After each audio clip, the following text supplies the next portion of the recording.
Hello students. तो हम उम्मीद करते हैं कि आप सभी का मैथमेटिक्स का एग्ज़ाम काफ़ी अच्छा गया होगा और आगे अब साइंस की तैयारी में आप लोग जुड़ गए होंगे। तो मैं यहाँ पर अब मतलब साइंस का कुछ इम्पोर्टेंट ऑब्जेक्टिव और सब्जेक्टिव का जो पॉइंट्स है मैं उसको लेकर के आया हूँ। एक बार मैं उसको शॉर्ट में आपको रिवीजन करा दे रहा हूँ और इसको आप एक बार दो बार खुद से भी पढ़ लेंगे। और सबसे बड़ी चीज़ कि आप आंसर को, जो भी आपने आंसर अब तक पढ़ा है, उसको लिख करके देखने का अभ्यास करें ताकि आप एग्ज़ाम में अच्छा से अच्छा लिख पाएँ। क्योंकि याद तो बहुत कुछ रहता है लेकिन वहाँ एक्सप्रेस नहीं कर पाते हैं। इसलिए मतलब मेरी ओर से आपको सलाह रहेगी कि आप जितने भी चीज़ आपको याद हैं उसको आप एक बार कम से कम लिख करके देख लें कि वास्तविक में हम लिख पाते हैं कि नहीं। जब आप रूम पर नहीं लिख पाइएगा तो कैसे मतलब एग्जामिनेशन हॉल में लिख पाइएगा। तो मतलब कोशिश करिए ऐसा, ठीक है दोस्तों। तो हम चलते हैं अपने पॉइंट्स पर। तो क्वेश्चन यहाँ है कि किस दर्पण का उपयोग साइड मिरर यानी कि पीछे देखने के लिए पश्च दृश्य दर्पण के रूप में करते हैं। आपको यहाँ पर दिया जा सकता है पश्च दृश्य दर्पण मतलब पीछे देखने के दर्पण के रूप में। तो उत्तल दर्पण का जो प्रयोग होता है वह वाहनों में साइड मिरर के रूप में होता है, इसलिए क्योंकि यह जो होता है बाहर की ओर हल्का वक्रित होता है। वक्रित मतलब टेढ़ा होता है, जिसके कारण से दूर से आती हुई वस्तु का प्रतिबिंब मतलब काफ़ी स्पष्ट तरीके से बन जाता है। काफ़ी जब जैसे ट्रक वगैरह में आप देखेंगे कि उसके बगल में, ड्राइवर के बगल में एक लुकिंग ग्लास होता है। बस यही लुकिंग ग्लास जो है 1 किलोमीटर लगभग पीछे ही रहेगा वाहन, मतलब पीछे से गाड़ी आती रहेगी तो यहाँ से ड्राइवर ये देख लेंगे कि पीछे से गाड़ी आ रही है, तो मतलब सुरक्षित तरीके से मतलब अपना जो है गाड़ी चलाते हैं। मतलब कहने का सेंस हुआ कि उत्तल दर्पण का दृष्टि क्षेत्र बहुत बड़ा होता है। इसका रीज़न है कि वह थोड़ा सा बाहर की ओर उभरा होता है। उत्तल दर्पण आप देखेंगे उठा रहता है बाहर की ओर, तो इसी कारण से जो होता है इसका प्रतिबिंब काफ़ी पीछे से आती हुई वस्तु का भी स्पष्ट रूप से बन जाता है, जिससे कि ड्राइवर जो होते हैं सावधानीपूर्वक से गाड़ी को चला पाते हैं। उसमें है कि निम्न में किसका सबसे ज़्यादा अपवर्तनांक होता है। ऐसे ऑप्शन दिया रहेगा आपको, कांच, पानी, हवा, हीरा। तो आपको मालूम होगा कि हीरा का अपवर्तनांक सबसे ज़्यादा 2.42 लगभग होता है। हवा को तो मालूम होगा कि 1 होता है, पानी का 1.33 होता है और कांच का 1.5 होता है, 1.5। फिर उसके बाद है कि शुद्ध जल का पीएच मान कितना होता है, तो 7। ये तो आप सबको याद होगा। या उदासीन भी कहा जाए, उदासीन विलयन का पीएच मान तो 7। उसी तरह से पूछा जाए कि अम्ल का पीएच मान तो 7 से कम, क्षार का पीएच मान 7 से ज़्यादा। मतलब क्षारीय विलयन का पीएच मान कहा जाएगा तो 7 से ज़्यादा और अम्लीय का कहा जाएगा तो 7 से कम, और 7 रहेगा तो उदासीन या शुद्ध जल जो होगा।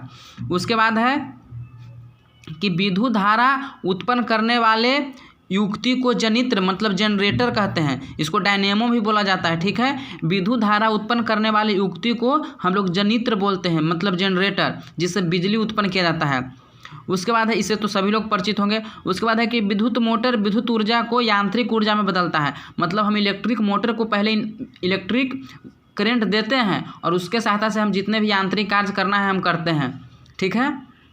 यानी कि आप 2 बात ध्यान रखेंगे, विद्युत धारा उत्पन्न करने वाली युक्ति को जनित्र कहते हैं और विद्युत मोटर जो होता है विद्युत ऊर्जा को यांत्रिक ऊर्जा में कन्वर्ट करता है, ठीक है।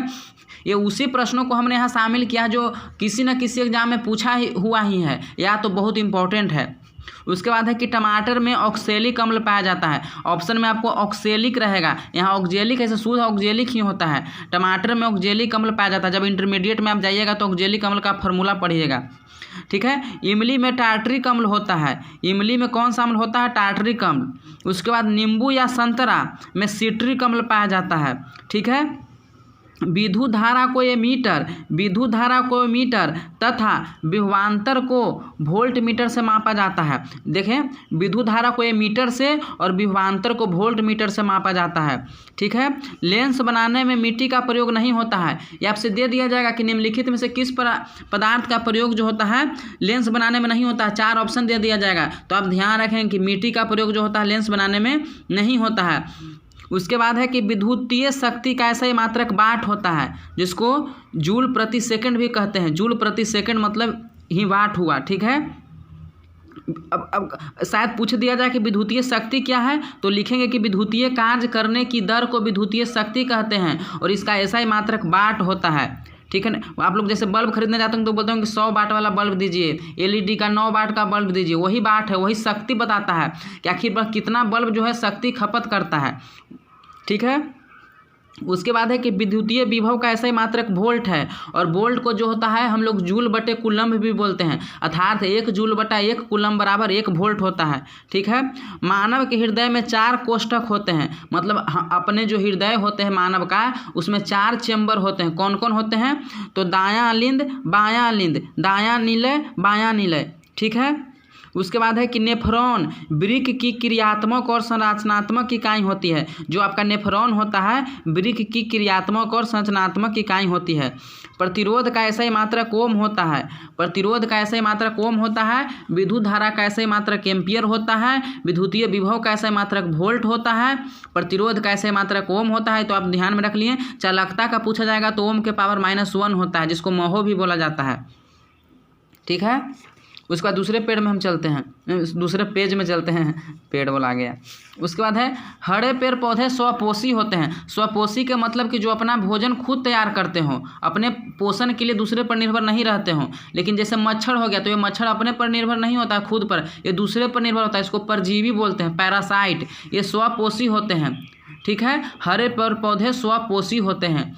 प्रकाश संश्लेषण की क्रिया सूर्य के प्रकाश की उपस्थिति, क्लोरोफिल, कार्बन डाइऑक्साइड तथा जल के द्वारा बने कार्बोहाइड्रेट के द्वारा संपन्न होती है। आपको मालूम होगा कि हरे पेड़ पौधे भी जो होते हैं अपने भोजन को तैयार करते हैं, और उसके लिए क्या क्या चीज़ की उपस्थिति होनी चाहिए? तो सूर्य के प्रकाश की उपस्थिति, क्लोरोफिल, कार्बन डाइऑक्साइड तथा जल, और इसी के द्वारा फिर जब वो अपना भोजन तैयार करते हैं तो इससे उनको एनर्जी मिलती है, और फिर वह जो होता है ऑक्सीजन मुक्त करते हैं, जिससे हम लोग ऑक्सीजन ले पाते हैं। ठीक है। तो प्रकाश संश्लेषण भी आपसे पूछा जा सकता है, तो आप लिख देंगे।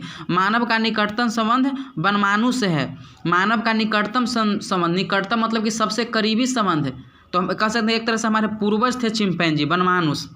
उसके बाद है कुछ अति महत्वपूर्ण सूत्र है। ये काफ़ी आपका इंपॉर्टेंट फार्मूला है, जो लगभग हर बार लगभग इससे मतलब 1 से 2 प्रश्न रहते ही हैं, हर बार, एक बार का नहीं है। तो इसको आप ध्यान रखेंगे। जैसे धोबिया सोडा, तो Na2CO3 × 10H2O, यहाँ धोबिया सोडा करके भी कई बार पूछ दिया गया। 2019 में ऐसे ही पूछ दिया गया था, इसलिए मैंने इसको लिखा है। इसे बासिंग सोडा या धोने वाला सोडा, या इसका रासायनिक नाम सोडियम कार्बोनेट है। ठीक है। तो आप ध्यान रखेंगे Na2CO3 × 10H2O। उसके बाद खाने वाला सोडा, तो इसको बोलते हैं सोडियम बाइकार्बोनेट, NaHCO3। उसके बाद है प्लास्टर ऑफ पेरिस, जब हाथ वगैरह टूट जाता है, फ्रैक्चर कर जाता है, तो इसी का यूज जो होता है प्लास्टर करने में किया जाता है। तो plaster of Paris CaSO4 × 12H2O। ठीक है। जिप्सम में होता है CaSO4 × 2H2O। ये कैल्शियम सल्फेट हो गया, और उसमें जल का अंश होता है, तो ये जिप्सम हो गया। ठीक है। जिप्सम और प्लास्टर ऑफ पेरिस लगभग सेम ही है, लेकिन इसमें देखिए इसमें 2H2 है, तो इसमें ½ है। मतलब प्लास्टर ऑफ पेरिस को जो होता है वह जिप्सम के द्वारा ही 120 डिग्री सेल्सियस पर जब इसको गर्म करते हैं तो वह प्लास्टर ऑफ पेरिस में बदल जाता है। जिप्सम के द्वारा ही प्लास्टर ऑफ पेरिस का निर्माण किया जाता है। ठीक है। उसके बाद है विरंजक चूर्ण, तो इसका फार्मूला आप ध्यान रखेंगे, जिसको ब्लीचिंग पाउडर भी बोलते हैं, CaOCl का होल 2। उसके बाद है बूझा चूना, CaOH का होल 2, बूझा चूना ये हो गया। बिना बूझा चूना पूछा जाएगा तो CaO, जिसको बोलते हैं कैल्शियम ऑक्साइड। ठीक है। उसके बाद चूना पत्थर कहा जाए आपसे, संगमरमर कहा जाए, या चौक कहा जाए, ये तीनों का, या कैल्शियम कार्बोनेट कहा जाए तो CaCO3। ठीक है।